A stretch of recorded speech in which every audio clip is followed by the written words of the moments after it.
السلام علیکم ورحمۃ اللہ وبرکاتہ۔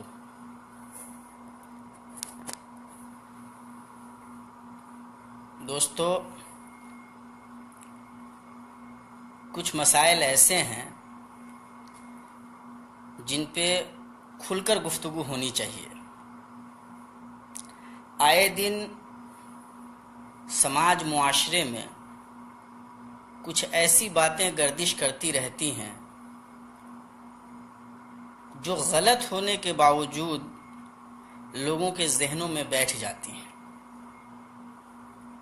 وہ غلط باتیں جو بہت سارے لوگوں کے ذہنوں میں بیٹھی ہوئی ہیں، ان میں ایک شدید غلط بات یہ ہے کہ اسلام نے عورتوں کے ساتھ انصاف نہیں کیا ہے۔ خاص طور سے آج کا پڑھا لکھا سماج، نام نہاد دانشوران اور وہ لوگ جنہیں روشن خیال ہونے کا بڑا غرہ ہے، وہ ڈائریکٹ نہیں تو انڈائریکٹ، بلا واسطہ نہیں تو بالواسطہ یہ الزام لگا دیتے ہیں، اور ہم میں سے زیادہ تر لوگ یا تو چپ رہ جاتے ہیں یا پھر ہمیں خود ایک طرح کا خوف محسوس ہوتا ہے کہ کہیں ہمارے اوپر دقیانوس ہونے، کنزرویٹو ہونے کا الزام نہ لگا دیا جائے، اسی لیے ہم خاموشی برتتے ہیں۔ اس معاملے میں ہمارے سماج میں جو تھوڑے بہت مظالم یا تھوڑی بہت کمیاں پائی جاتی ہیں، وہ کمیاں بھی اپنا کردار ادا کرتی ہیں۔ دوستو، اگر سامنے سے دیکھیے تو آپ کو سمجھ میں آئے گا کہ اسلام واحد ایسا دین تھا یا دین ہے جس نے عورت کو ایک مستقل حیثیت دی، انسان ہونے کی، صاحب حیثیت انسان ہونے کی۔ اسے اس کا اپنا کردار دیا، اسے اس کی اپنی پہچان دی، اسے اس کے حقوق دیے، اور کہیں بھی یہ احساس نہیں ہونے دیا گیا کہ عورت نسبتاً ایک کمتر مخلوق ہے۔ مثال کے طور پہ انسان کی تخلیق کا بنیادی مقصد یہ ہے کہ آدمی اللہ کی عبادت کر کے جنت کا مستحق ہو جائے۔ اس معاملے میں اسلام نے عورت یا مرد کے درمیان کوئی تفریق نہیں کی۔ مثال کے طور پر ایک انسان کو بنیادی طور پہ زندگی کا حق ملنا چاہیے، بنیادی طور پہ اس کی عزت کی حفاظت کا حق ملنا چاہیے، بنیادی طور پہ اس کو تعلیم کا حق ملنا چاہیے۔ اسلام نے آدمی کو، مرد کو یہ حق دیتے ہوئے ایسا نہیں کیا کہ عورت کو یہ حق نہیں دیا۔ اسلام نے اس طرح کا کوئی ڈسکریمنیشن، کسی قسم کی کوئی تفریق نہیں برتی۔ اسلام نے حضرت آدم علیہ السلام اور حضرت حوا علیہ السلام سے جو انسانی زندگی کی شروعات ہوتی ہے، غلط طور پہ ایک بات مشہور ہوئی کہ حضرت آدم علیہ السلام حوا کی باتوں میں آ کر شیطان کے وسوسے کے شکار ہوئے اور جنت سے نکال دیے گئے۔ یہ غلط بات تھی۔ پورے قرآن حکیم میں اللہ پاک نے یہ بات کہیں نہیں کہی۔ فَأَزَلَّهُمَا الشَّيْطَانُ، ان دونوں کو شیطان نے بہکا دیا۔ یہ غلط بات تھی جو معاشرے میں رائج ہوئی، اور وہیں سے بہت سارے لوگوں نے اسلام کو طنز و تاریخ کا نشانہ بنانا شروع کر دیا۔ اسلام نے اس کے برعکس عورت کو عزت وہ دی کہ اس کے پاؤں کے نیچے جنت رکھ دیا، اگر وہ ماں ہے، اگر وہ بیٹی ہے تو اس کی پرورش و پرداخت کو جنت کے حصول کا ذریعہ بنا دیا، ایک بڑا وسیلہ بنا دیا۔ رسول پاک صلی اللہ تعالیٰ علیہ وسلم نے فرمایا کہ اگر کوئی آدمی ان بیٹیوں کے ذریعے آزمائش سے دوچار کیا جائے، من ابتلی بہذہ البنات شیئا فأدبہن فأحسن تأدیبہن کن لہن سترا من النار، جہنم سے بچنے کا ان بیٹیوں کو ذریعہ اللہ تبارک و تعالیٰ نے بنا دیا۔ اور اگر وہ بیوی ہو تو اللہ کے نبی صلی اللہ تعالیٰ علیہ وسلم نے اس کو خیر متاع الدنیا المرأۃ الصالحہ کہا، دنیا کی سب سے بہترین چیز، یعنی اسلام نے اسے کسی بھی حیثیت سے کمتر درجہ نہیں دیا، بلکہ اس کی حیثیت بڑھائی، اس کا مقام بڑھایا۔ البتہ خالق کائنات نے انسان کو بنایا، اس دنیا کو بنایا، اسی خالق کائنات نے عورت کو بنایا، اور اللہ پاک نے اپنی خاص حکمت و مصلحت کے تحت عورت کو جو ڈھانچہ دیا، اس کی جو فطرت بنائی، اس کی جو ساخت بنائی، اس میں اللہ تبارک و تعالیٰ نے جو خوبیاں رکھیں یا عام انسانی زندگی کے اعتبار سے اس میں جو کچھ کمزوریاں تھیں، ان کمزوریوں سے انسانوں کو متعارف کرایا گیا، اور وہ اس لیے تاکہ یہ مرد جو نسبتاً اپنے جسمانی قوت میں عورتوں سے بڑھا ہوا ہے، نسبتاً اس کائنات کا دار و مدار مرد کے اوپر ہوتا ہے، نسبتاً چونکہ عام طور سے یہ مرد ہی اس دنیا کو چلاتا ہے، مرد ہی دنیا کا کاروبار اپنے ہاتھ میں رکھتا ہے، یہ چلا بھی آ رہا ہے سلسلہ، بڑی وجہ یہ ہے کہ نسبتاً اس کے پاس جسمانی قوت زیادہ ہے، تو اسلام نے مردوں سے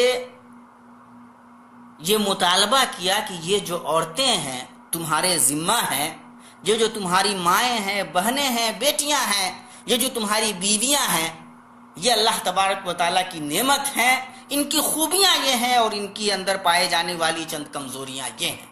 مثال کے طور پہ اللہ کے نبی صلی اللہ تعالیٰ علیہ وسلم نے ارشاد فرمایا کہ عورتیں ریڑھ کی ہڈی سے پیدا کی گئی ہیں، فَإِن ذَهَبْتَهُ تُقِيمَهُ كَسَرْتَهُ، تم اگر جاؤ گے کہ عورت کو سیدھا کر دو تو تم اس کو توڑ دو گے، وَكَسْرُهَا طَلَاقُهَا، اور اسے توڑنا یہ ہوگا کہ تم اسے طلاق دے دو گے۔ رسول پاک صلی اللہ تعالیٰ علیہ وسلم نے فرمایا فَاسْتَمْتِعْ بِهَا وَبِهَا عِوَجَاجٌ، تو تم ایسا کرو کہ اس سے تم فائدہ اٹھاؤ اور اس کے اندر جو ٹیڑھا پن ہے اس کو اس کی جگہ پہ رہنے دو، اسے سیدھا کرنے کی کوشش مت کرو۔ گویا عورت کی خلقت میں جو ایک کمزوری تھی، اس کمزوری سے مردوں کو اس لیے واقف کرایا گیا کہ مرد جب عورتوں کے ساتھ معاملہ کرے، اس کے ساتھ زندگی بسر کرے، تو وہ اس حقیقت کو پیش نگاہ رکھے، ایسا نہ ہو کہ اس حقیقت کو نہ جاننے کی وجہ سے وہ عورتوں پہ ظلم کر بیٹھے، ایسا نہ ہو کہ اس کے خلاف اس کا رویہ ظالمانہ ہو جائے، ایسا نہ ہو کہ وہ اس سچائی کو نہ جاننے کی وجہ سے عورتوں سے وہ تقاضے رکھے، وہ مطالبات اپنے ذہن میں رکھے عورتوں کے تئیں جن کا پورا ہونا آسان نہیں ہے۔ ہم اگر کوئی چیز بناتے ہیں اور اس کے اندر اگر کوئی کمی ہوتی ہے، ہم سے کوئی بندہ جب وہ چیز لیتا ہے تو ہم بتاتے ہیں بھائی دیکھو اس کا استعمال کرنا، لیکن ذرا سا اس بات کا خیال رکھنا کہ یہاں پہ یہ چیز ہے تو ذرا سا کیئرفل رہنا۔ اللہ تبارک و تعالیٰ نے ہم انسانوں کو بتایا کہ کیئرفل رہنا ہے خواتین سے متعلق۔ رسول پاک صلی اللہ تعالی علیہ وسلم نے فرمایا فَاسْتَوْصُوا بِالنِّسَاءِ خَيْرًا، عورتوں کے ساتھ بھلائی کا رویہ اپنانا۔ ذرا غور کیجئے، جس اسلام نے خلقت کی بنیاد پہ تعلیم کے معاملے میں،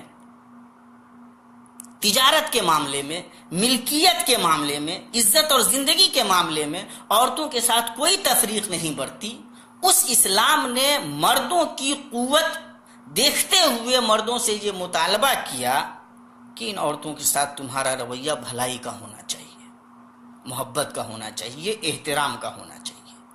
تھوڑا سا اور آگے بڑھیے تو رسول پاک صلی اللہ تعالیٰ علیہ وسلم نے یہاں تک کہا خیرکم خیرکم لأہلہ، تم میں سب سے اچھا انسان وہ ہوگا جو اپنے اہل و عیال کے لیے سب سے اچھا ہو، اپنی بیوی کے لیے سب سے اچھا ہو، اور میں تم میں سب سے اچھا ہوں کیونکہ میں اپنی بیوی بال بچوں کے لیے تم میں سب سے اچھا ہوں۔ مجھے ذاتی طور پہ یہ سمجھ میں نہیں آتا کہ اس طرح کی غلط باتیں پورے معاشرے میں رائج ہو جاتی ہیں۔ ہر پڑھا لکھا طبقہ اپنے آپ کو زیادہ سمجھدار دکھلانے کے لیے وہ یہ بات کہنا کیوں ضروری سمجھتا ہے کہ اسلام نے عورتوں پہ ظلم کیا ہے، یا پھر یہ کہ اسلام میں عورتوں کو جتنے حقوق ملنے چاہیے وہ نہیں ملے ہیں۔ بھائی اسلام نے عورتوں کو وراثت دی، وَلِلذَّكَرِ مِثْلُ حَظِّ الْأُنثَيَيْنِ، عورتوں کو وراثت دی، باضابطہ اسلام نے اس کو جینے کا حق دیا، اس کو عزت دی۔ اسلام نے سورۃ النساء کے نام سے قرآن حکیم میں ایک باضابطہ چیپٹر اس کے لیے اتارا. اللہ تبارک و تعالیٰ نے حضرت مریم علیہ السلام کا ذکر کیا تو ان کے لیے باضابطہ ایک سورت اتار دی سورہ مریم کے نام سے. عورتوں سے متعلق مسئلہ تھا طلاق کا تو اسلام نے ایک پوری سورت الطلاق کے نام سے اتار دی. اسلام نے ایمان والوں کا ذکر کیا، کفر والوں کا ذکر کیا. تو جہاں مردوں میں بہت سارے لوگوں کی مثالیں دی، وہیں عورتوں میں حضرت مریم علیہ السلام کی مثال دی. اللہ تبارک و تعالیٰ نے فرعون کی بیوی حضرت آسیہ رضی اللہ تعالیٰ عنہا علیہ السلام کی مثال دی. وہیں اللہ تبارک و تعالیٰ نے کفر کرنے والی خواتین کا ذکر کیا تو لوط اور نوح علیہ السلام کی بیویوں کا ذکر کیا. کہاں تفریق ہے؟ یہ جو مسئلہ آتا ہے یہ کہاں سے آتا ہے؟ صرف اس لیے کہ اسلام نے، اللہ تبارک و تعالیٰ نے جس نے اس عورت کو پیدا کیا تھا، اس عورت کی فطرت میں پائی جانے والی بعض کمزوریوں کا خیال رکھا، دیکھا کہ اس کا ذہن مرکز ہے، سینٹرڈ مائنڈ کے ساتھ دنیا میں آتی ہے. دیکھا کہ نسبتاً جسمانی اعتبار سے وہ اتنی مضبوط نہیں ہے جتنا مضبوط ایک مرد ہوتا ہے. تو اسلام نے اس کا یہ خیال رکھا کہ بھائی اس کے اوپر دوہرا برڈن نہ ڈالا جائے، زیادہ بوجھ نہ ڈالا جائے. اس سے یہ مطالبہ کیا وَقَرْنَ فِي بُيُوتِكُنَّ وَلَا تَبَرَّجْنَ تَبَرُّجَ الْجَاهِلِيَّةِ الْأُولَىٰ، کہ وہ اپنے گھروں میں وقار کے ساتھ رہے، عزت کے ساتھ رہے، اپنے بال بچوں کی بہتر تربیت کرے. لیکن نہ تو اسلام نے اسے تعلیم سے روکا، نہ تجارت سے روکا، نہ ضروری کاموں سے باہر نکلنے سے روکا. وَلْيَضْرِبْنَ بِخُمُرِهِنَّ عَلَىٰ جُيُوبِهِنَّ، کہ جب ان کو باہر نکلنا پڑے تو وہ عزت اور شرافت کے ساتھ پردے میں باہر نکلیں. اسلام نے کہیں نہیں کہا کہ آپ اپنی جائز ضرورتوں کے لیے آپ کو باہر نہیں نکلنا ہے. اسلام نے صرف آپ سے یہ مطالبہ کیا کہ اگر آپ کو باہر نکلنا ہے تو مہذب انداز میں نکلیں، آپ اپنی حفاظت کریں، اپنی عزت و عصمت کی حفاظت کریں. تو جو معاشرہ اسلام نے بنایا، جو زندگی عورتوں کو اسلام نے دی، وہ تو ہر اعتبار سے عزت کی زندگی تھی، وہ تو ہر اعتبار سے حفاظت کی زندگی ہے، وہ تو ہر اعتبار سے دولت کی زندگی ہے، شرافت کی زندگی ہے. مکمل طریقے سے ایک بہتر معاشرے کی تشکیل میں عورت کا جو کردار ہو سکتا ہے، اس کردار کو ابھارنے کی زندگی اسلام نے دی عورتوں کو. کہاں پہ ظلم کیا بھائی؟ کہاں پہ ظلم کر دیا؟ اگر یہ ظلم ہے کہ عورت ادھ کھلے جسموں کے ساتھ بازاروں میں ناچتی پھرے،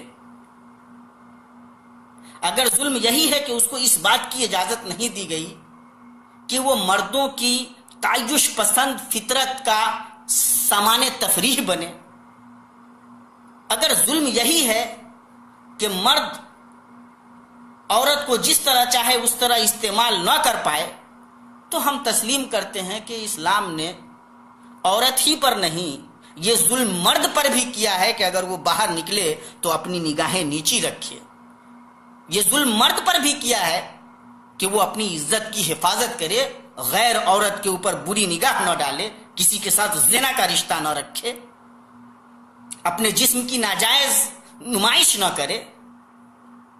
یہ مطالبہ اسلام نے صرف عورت سے نہیں مردوں سے بھی کیا ہے. تو یہ عجیب و غریب باتیں کس طرح معاشرے میں رائج ہو جاتی ہیں.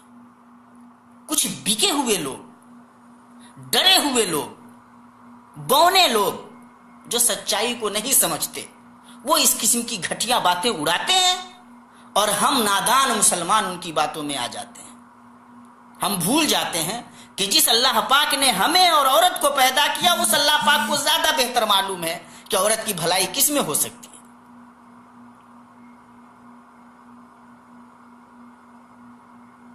اسلام نے عورت کو شناخت دی، اس کو اس کا مقام دیا. شادی کرنے کے بعد ایک عورت اپنا نام آج کے جدید ماڈرن ڈیولپڈ معاشرے میں اپنا نام اپنے شوہر کے نام کے ساتھ جوڑ لیتی ہے. جس دن وہ شادی کر کے آتی ہے اسی دن اس کی شناخت مر جاتی ہے. اس کے نام کے ساتھ جو اس کے باپ کا نام جڑا ہوا تھا، اب اس کے نام کے ساتھ اس کے شوہر کا نام جڑ جاتا ہے.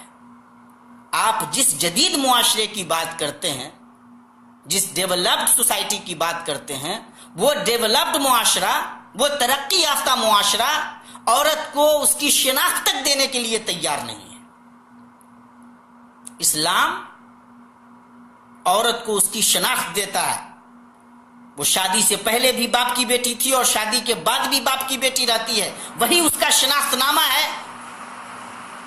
اور اسی دنیا میں نہیں، اس دنیا کے بعد بھی اسلامی اعتبار سے بیٹی پرایا دھن نہیں ہوتی ہے۔ یہ ایک گھٹیا قسم کی بات ہے جو معاشرے میں رائج ہے کہ یہ پرایا دھن ہے۔ پرایا دھن نہیں ہے، وہ اپنے باپ کے، وہ پرایا دھن نہیں ہے، وہ اپنے باپ کے مال کی وارث ہے۔ شادی ہونے سے اس کا باپ نہیں بدل جاتا، اس کے بھائی، اس کی بہنیں نہیں بدل جاتی، یہ قرابت داری صلہ رحمیاں بدل نہیں جاتی، وہ اپنی جگہ باقی رہتی ہیں۔ پرایا دھن ہونے کا یہ تصور غیر اسلامی تصور ہے۔ لا قدر اللہ ایک عورت شادی کے بعد اگر اس کا شوہر سے بن نہ پائے اور طلاق ہو جائے، ہم نے اس معاشرے نے جو معاشرہ بنایا ہے، یہ پرائے دھن کا معاشرہ، اگر طلاق ہو گئی تو وہ عورت جائے گی کہاں؟ اسلام کو اس بات کی خبر ہے، اس کو عورت سے اتنی محبت ہے، یہ الفت صرف اسلام میں پائی جاتی ہے۔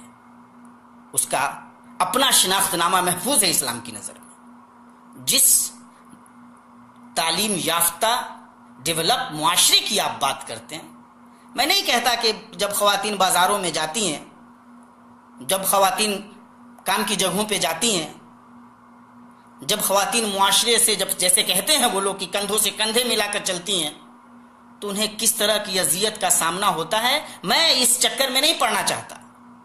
میں نے اپنی نگاہوں سے بھی ایسی خواتین کو دیکھا ہے، دو دو بوجھ وہ کس طرح اٹھاتی ہیں، آفس کا بوجھ اور پھر اپنے گھر کا بوجھ، کس طرح ان کی فطرت کے تقاضوں کو مارا جاتا ہے، کس طرح یورپ میں خواتین وہ پلاسٹک سے بنے ہوئے بچوں کو گود میں لے کر کے دودھ پلانے کی کوشش کرتی ہیں۔ میں یہ ساری مثالیں نہیں دینا چاہتا، میں نہیں بتانا چاہتا کہ یونیورسٹی اور کالجز میں جو خواتین یوں ہی اریاں گھومتی ہیں، نیم اریاں گھومتی ہیں، ان کے ساتھ لوگوں کے رویے کیا ہوتے ہیں کہ ان آنکھوں نے بھی دیکھا ہے۔ لیکن ہم آپ کو یہ بتانا چاہتے ہیں کہ یہ سارا پروپیگنڈا صرف اس لیے ہوتا ہے کہ یہ دنیا عزت دار خواتین کو دیکھنے کے لیے تیار نہیں ہے۔ یہ آپ سے آپ کی تہذیب، آپ سے آپ کی عزت، آپ سے آپ کی شناخت چھیننا چاہتی ہے۔ یہ عزت دینا نہیں چاہتی۔ حضور اکرم صلی اللہ تعالیٰ علیہ وسلم کی زوجہ محترمہ حضرت عائشہ صدیقہ رضی اللہ تعالیٰ عنہ کے مقام سے متعلق یہ بات بھی ہے کہ فرشتے آ کر حضرت محمد صلی اللہ تعالیٰ علیہ وسلم سے کہتے تھے کہ عائشہ سے ہمارا سلام کہیے۔ کیا لگتا ہے آپ کو؟ کہاں پہ کمی ہے؟ کہاں پہ نیچا دکھایا گیا ہے؟ کیسے سمجھتے ہیں آپ؟ حضرت خدیجہ تجارت نہ کرتی تھیں؟ حضرت عائشہ رضی اللہ تعالی عنہ بڑی فقیہہ اور محدثہ نہ تھیں؟ اور اسلامی تاریخ میں کیا ایک بڑی تعداد ایسی خواتین کی نہیں ہے جو محدثہ تھیں، جنہوں زندگی کو بہترین رخ دیا؟ اسلام نے آپ سے یہ مطالبہ نہیں کیا تھا کہ آپ زندگی سے کٹ جائیے، اسلام نے آپ سے صرف یہ مطالبہ کیا ہے کہ آپ اپنی تہذیب کو مت بھولیے۔ اسلام نے آپ سے صرف یہ مطالبہ کیا ہے کہ آپ اپنی ذمہ داریوں سے پہلو تہی نہ برتیے۔ اسلام نے آپ سے صرف یہ مطالبہ کیا ہے کہ جب آپ اندر رہیں تب یا آپ کو باہر جانا پڑے تب، ہر دو صورت میں آپ کا جو کردار ہے اس کردار کی حفاظت ہو۔ لِيُعْرَفْنَ فَلَا يُؤْذَيْنَ۔ کیوں؟ یہ جو مطالبہ ہے اسلام کا آپ سے کہ آپ اپنے سروں پہ، اپنے شانوں پہ چادریں اوڑھے رکھیں، آپ پردے میں باہر نکلے، حجاب آپ سے چھوٹے نہیں، تو کیوں؟ یہی آپ کا شناخت نامہ ہے، اور اس میں آپ کے لیے فائدہ یہ ہے کہ یہ آپ کو اذیت سے بچائے گا۔ یہ پردہ تو یہ تو آپ کی حفاظت کے لیے تھا۔ اور آپ کو کیا لگتا ہے بدن کھول لینے سے، اریاں یا نیم اریاں ہو جانے سے ترقی آ جاتی ہے؟ یہ خوشونت سنگھ جیسے بیوقوف لوگ تھے، یا ان جیسے آج بھی کچھ گدھے ٹائپ کے لوگ ہیں جنہیں یہ لگتا ہے کہ عورتیں جب کپڑے اتار لیتی ہیں تو وہ مہذب ہو جاتی ہیں یا ان کے اندر ترقی آ جاتی ہے؟ اگر ایسا ہو تو کسی بھی معاشرے کی طوائف کو سب سے زیادہ مہذب ہونا چاہیے کہ انہیں تو کپڑوں سے بیر ہوتا ہے، بلکہ وہ تو اسی عریانیت کی روٹی کھاتی ہیں۔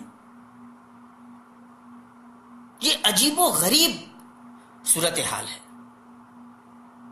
یہ بہت ہی گھٹیا طرز فکر و عمل ہے۔ یہ دراصل پھانسنے کی کیفیت ہے، یہ جال ہے جس جال میں پھانسنے کی کوشش ہو رہی ہے۔ عزتیں لوگوں کو راس نہیں آ رہی ہیں۔ وہ لوگ جو عورتوں کے جسموں کا سودا کرتے ہیں، وہ لوگ جو ان کے خاص تعلقات کی ویڈیو بنا کر اس پہ اپنی تجارت کی پوری عمارت کھڑی کرتے ہیں، وہ آپ کو یہ بتلاتے ہیں کہ آپ کو آپ کے دین نے آپ کا مقام نہیں دیا، آپ کو حقوق نہیں دیے، آپ کی عزت نہیں کی ہے، اور ہمیں افسوس ہوتا ہے کہ آپ ایسے گھٹیا لوگوں کی باتوں میں آ جاتے ہیں۔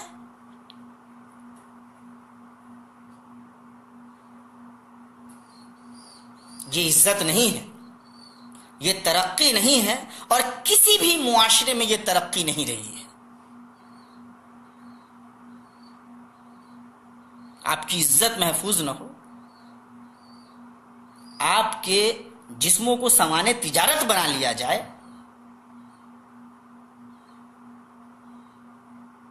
آپ کو نچایا جائے، آپ کو بازار میں لا دیا جائے، اور آپ کو احساس نہ ہو، تو آپ کے اندر کے ضمیر کی موت ہے، یہ آپ کی بے غیرتی کی انتہا ہے۔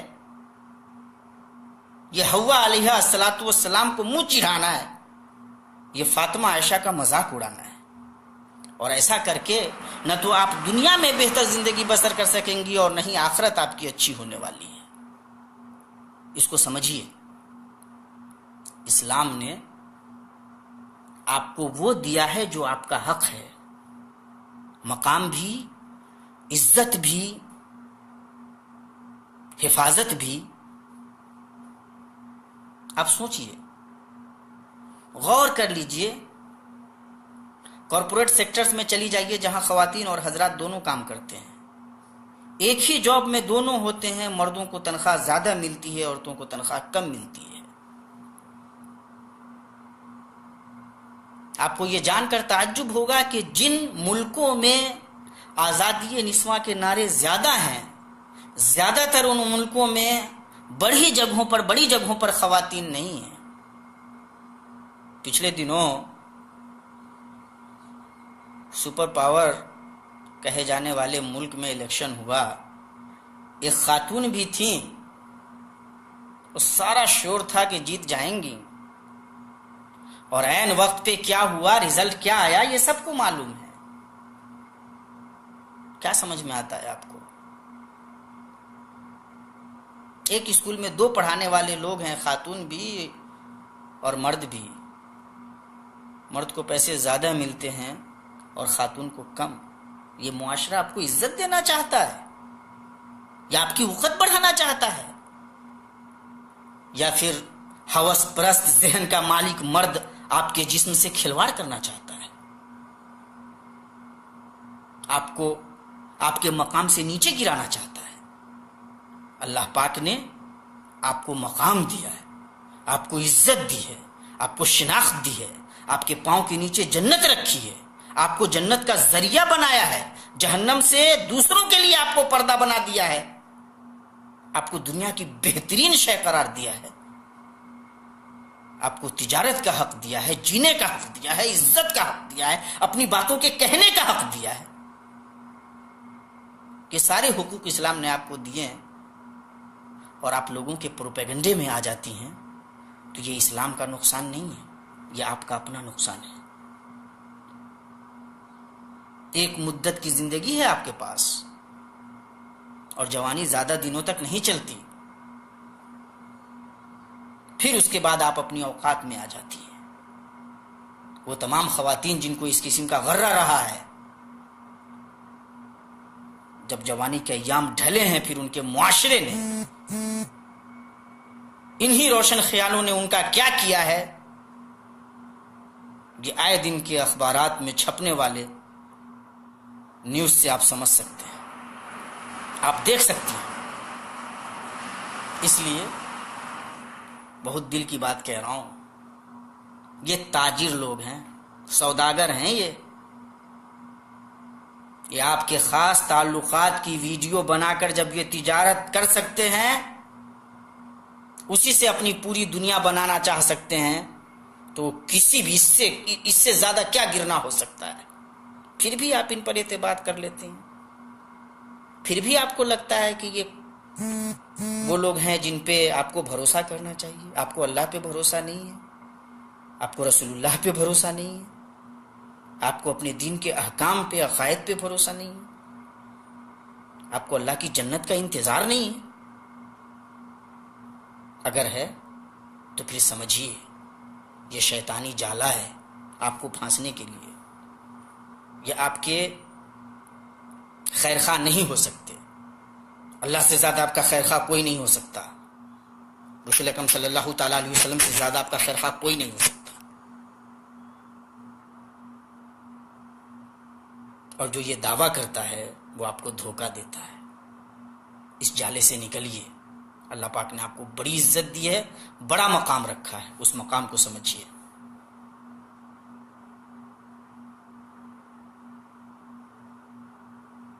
یہ پستی نہیں ہے کہ آپ گھروں میں اپنے بچوں کی تربیت کرتی ہیں، یہ پستی نہیں ہے۔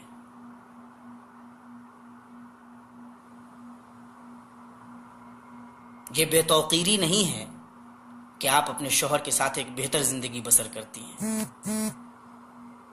یہ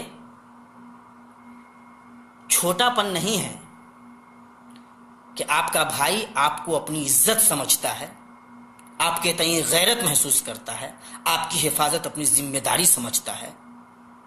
یہ پستی نہیں ہے، یہی رفت ہے آپ کی۔ ہاں، ہمیں افسوس ہے کہ یہ معاشرہ جو خود کو مسلم معاشرہ کہتا ہے، کچھ معاملے میں آپ کے ساتھ ظلم کرتا ہے۔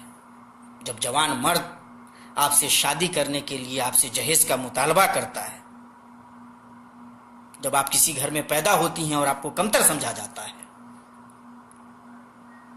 جب آپ کو ہر اعتبار سے نیچا کرنے کی کوشش کی جاتی ہے، تو ہمیں افسوس ہوتا ہے، ہمیں تکلیف ہوتی ہے، لیکن ہم آپ کو بتانا چاہتے ہیں کہ یہ اس غیر اسلامی معاشرے کا قصور ہے، یہ آپ کے دین کا قصور نہیں ہے۔ آپ رحمت تھیں، اسلام نے آپ کی ولادت کو باعث مسرت بتایا تھا۔ یہ جاہلیت کا زمانہ تھا، اسلام کی آمد سے قبل کی کیفیت تھی کہ جب بیٹی پیدا ہوتی تھی ظل وجہہ مسودا وہو کظیم، تو کسی کا چہرہ کالا پڑ جاتا تھا، وہ معاشرے سے بھاگا پھرتا تھا کہ وہ چہرہ لوگوں کو کیسے دکھائے گا۔ یتوارا من القوم من سوء ما بشر به۔ یہ اسلامی معاشرت کا خاصہ نہیں رہا۔ اسلام میں بیٹی کی ولادت باعث رحمت رہی ہے، باعث زحمت نہیں۔ رسول پاک صلی اللہ تعالیٰ علیہ وسلم کو اللہ تبارک و تعالیٰ نے بیٹوں سے بھی نوازا، لیکن اللہ تبارک و تعالیٰ کی حکمت دیکھیے کہ بیٹے زندہ نہ رہے، اور رسول پاک صلی اللہ تعالیٰ علیہ وسلم کا پورا سلسلہ جو آگے بڑھا وہ بیٹیوں کی وجہ سے بڑھا۔ یہ ان غیر اسلامی عناصر جو معاشرے میں پیوست ہو گئے ہیں ہمارے، ان کے اثرات ہیں کہ آپ کی پیدائش کو باعث ندامت سمجھا جاتا ہے، باعث پریشانی سمجھا جاتا ہے۔ اس میں اسلام کا کوئی قصور نہیں ہے۔ جتنا لوگ اسلام کے قریب ہوں گے اتنی زیادہ آپ کی عزت بڑھتی جائے گی۔ اگر آپ سے جہیز کا مطالبہ کیا جاتا ہے، آپ پہ یہ ظلم ڈھایا جاتا ہے، تو یہ بھی دراصل اس غیر اسلامی طور پر جینے والے مسلم معاشرے کا قصور ہے، اس میں آپ کے اسلام کا قصور نہیں ہے۔ اگر ایک مدت تک آپ کو تعلیم سے روک کر رکھا گیا ہے تو یہ بھی دراصل اس غیر اسلامی معاشرت کا اثر ہے، اسلام کا قصور نہیں ہے۔ جب جب اسلام سے قربت بڑھتی جائے گی، اس دین سے قربت بڑھتی جائے گی، آپ کا مقام اونچا ہوتا جائے گا، آپ کو آپ کے حقوق تب تک زیادہ بہتر انداز میں ملتے چلے جائیں گے۔ اللہ پاک آپ کا خیر خواہ ہے، یہ دین اسی میں آپ کی بلندی ہے، اسی میں آپ کی نجات ہے، اسی میں آپ کی خیر خواہی ہے، اسی میں آپ کی کامیابی ہے۔ اس کے دائرے سے نکلیے گا، نقصان میں رہیے گا، یہاں بھی اور کل جب 50-60 سال کی زندگی بسر کر کے اللہ کے دربار میں جائیے گا تو وہاں بھی۔ اس لیے ڈریے اس دن سے جس دن بہت سارے لوگ رسوا کیے جائیں گے، ڈریے اس دن سے جس دن جنت اور جہنم کا فیصلہ ہوگا، اور اس میں ہر انسان سے اس کے اعمال کے مطابق سوال ہوگا، مرد اور عورت کی کوئی تفریق نہیں ہوگی۔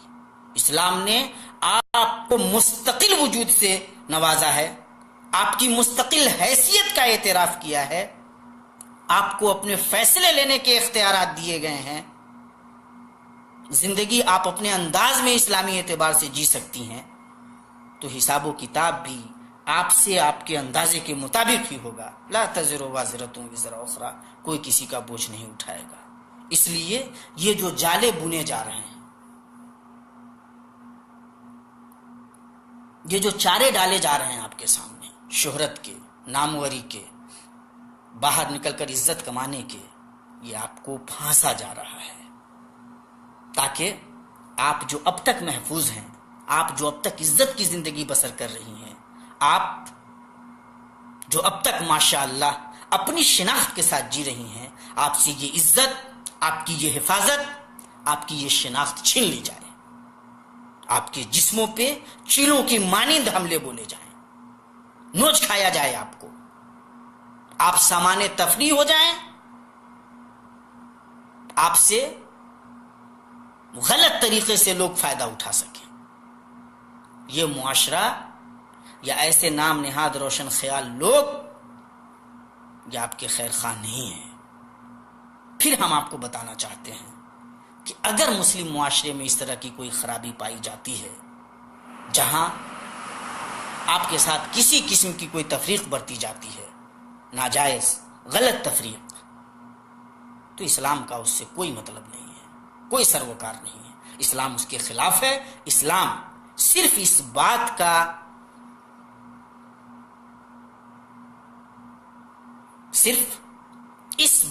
کا قائل ہے کہ آپ کی فطرت جو تقاضا کرتی ہے اس تقاضے کے مطابق آپ کے ساتھ رویہ اپنایا جائے۔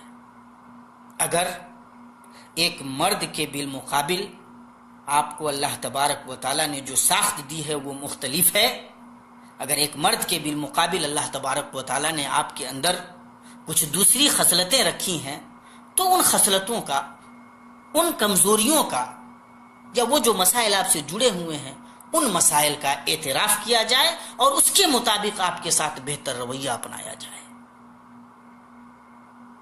ان کمزوریوں کو آپ سمجھتی ہیں، آپ اسلام کا مطالعہ کیجئے، آپ کو پتہ چلے گا کہ ان کمزوریوں کا اسلام نے کتنا بہتر طریقے سے اعتراف کیا ہے اور آپ کو کیا کیا سہولتیں ان کی وجہ سے آپ کو میسر ہوئی ہیں۔ آپ کو بنانے والا بھی اللہ ہے، اس لیے آپ کی زندگی کا دستور نامہ جو اللہ تبارک و تعالیٰ نے اتارا ہے، اس دستور نامے سے بہتر دستور نامہ کوئی نہیں ہو سکتا۔ اللہ تبارک و تعالیٰ اپنے بندے پہ سب سے زیادہ مہربان ہے، رحم کرنے والا ہے، اور وہ صرف مرد بندوں پہ نہیں، عورت بندوں پہ بھی، آپ پہ بھی۔ سمجھیے اس بات کو، میں نے دونوں زندگی بہت قریب سے دیکھا ہے۔ مجھے مدرسے میں پڑھنے کا شرف حاصل رہا اور میں ہندوستان کی بہت معروف اور بہت مشہور یونیورسٹی سے تعلیم حاصل کی ہے میں نے۔ مجھے دونوں زندگیوں کی حقیقتیں بہت اچھی طرح معلوم ہیں۔ میں جانتا ہوں کہ یہ چکا چوند، یہ نظر آنے والی روشنی، اس نظر آنے والی روشنی کے پیچھے کتنا اندھیرا ہے، یہ میں نے ان نگاہوں سے دیکھا ہے۔ اور ہم جیسے بہت سارے دوستوں نے دیکھا ہے۔ اس لیے میری ماؤں اور بہنوں، اگر آپ تک میری آواز پہنچتی ہے تو میں آپ کو بتانا چاہوں گا کہ اللہ پاک سے زیادہ خیر خواہ آپ کا کوئی نہیں ہے، رسول اکرم صلی اللہ تعالیٰ علیہ وسلم سے زیادہ مہربانی کا رویہ آپ کے ساتھ اور کوئی نہیں برت سکتا۔ اس لیے ان غندوں کی باتوں میں مت آئیے، یہ آپ کے دشمن ہیں، ان کی باتوں میں مت آئیے، یہ آپ کے خیر خواہ نہیں ہیں، یہ آپ کو آپ کی حیثیت سے اتارنا چاہتے ہیں، یہ آپ سے آپ کی وقت چھیننا چاہتے ہیں۔ اس لیے اللہ کے لیے اپنی خاطر ان کی باتوں میں مت آئیے۔ اور ہم اپنے احباب سے بھی گزارش کرنا چاہیں گے کہ معاشرے میں ہم نے اگر اپنی ماؤں اور بہنوں کے خلاف غیر اسلامی طریقے سے کوئی ظلم روا رکھا ہوا ہے تو اللہ کے واسطے اس ظلم سے تائب ہو جائیے۔ آپ اگر مرد ہیں اور جوان ہیں تو آپ کے لیے شرم کی بات ہے، گری ہوئی بات ہے، گھٹیا بات ہے کہ آپ کسی عورت سے اس بنیاد پر شادی کرنا چاہتے ہیں کہ اس کے عوض وہ عورت آپ کو کتنا پیسہ دے گی، اس کا باپ آپ کو کتنا پے کرے گا۔ یہ گری ہوئی بات ہے، بے انتہا شرم کی بات ہے۔ یہ مردوں والی بات نہیں۔ بیٹی اگر پیدا ہوتی ہے اور آپ کے چہرے پہ ندامت آ جاتی ہے، آپ خوشی محسوس کرنے کی بجائے غم محسوس کرنے لگتے ہیں، تو میں آپ کو بتانا چاہوں گا کہ آپ رسول پاک صلی اللہ تعالی علیہ وسلم کے ذریعے لائے گئے ہوئے دین کی روشنی سے پہلے جو جہالت کا دور تھا اس جہالت کے دور میں جی رہے ہیں۔ آپ اس روشنی سے اب تک محروم ہیں۔ اللہ کے واسطے اپنا جائزہ لیجئے، خود کو بدلیے، اللہ کے دین کے مطابق کیجئے، اسی میں سب کی بھلائی ہے، ہماری، آپ کی، معاشرے کی، ماؤں کی، بہنوں کی، بیویوں کی، خلاؤں کی، پھوپھیوں کی، سب کی بھلائی ہے۔ اس لیے اللہ تبارک و تعالیٰ نے جو روڈ میپ تیار کیا ہے، جو دستور اتارا ہے، اس میں ہم سب کی بھلائی کا سامان ہے۔ سب کو اس کا جو حق بنتا ہے وہ حق دیجئے، بیٹی کا جو حق ہے اس کو دیجئے، بیوی کا جو حق ہے اس کو دیجئے، ماں کا جو حق ہے اس کو دیجئے، اور پھر دیکھیے معاشرتی سطح پہ اللہ تبارک و تعالیٰ کے فضل و کرم سے کس قسم کے روشن، کس قسم کے مہکتے گلاب کھلتے ہیں۔ یہ ہمارا قصور ہے کہ ہم غیروں کو یہ موقع دے دیتے ہیں اور وہ اپنے ناجائز وسائل کا استعمال کر کے ہماری ماؤں اور بہنوں کو پھانسنے کی کوشش کرتے ہیں۔ انہی چند باتوں پہ میں اپنی یہ گفتگو ختم کرنا چاہوں گا۔ اللہ تبارک و تعالی ہمیں حقائق کو سمجھنے کی توفیق بخشے، اور آج کی دنیا میں جو جال پھینکا جا رہا ہے جس میں ہماری ماؤں اور بہنوں کو پھانسنے کی کوشش ہو رہی ہے، اللہ تبارک و تعالی ہمیں ان سازشوں کو سمجھنے کی توفیق عطا فرمائے، ان بدخواہوں سے ہماری حفاظت کرے، اور ہمارے اندر یہ جرأت دے کہ ہم پوری جرأت مندی کے ساتھ، پوری مضبوطی کے ساتھ، ایمان و یقین کی عظمت کے ساتھ اس سچائی کا اعلان کر سکیں، اس سچائی کو پیش کر سکیں۔ خاص طور سے میں اپنی ماؤں اور بہنوں سے گزارش کرنا چاہوں گا، جو مائیں اور بہنیں اللہ تبارک و تعالیٰ نے جن کے اندر صلاحیتیں رکھی ہیں، وہ اپنی صلاحیتوں کا استعمال کریں۔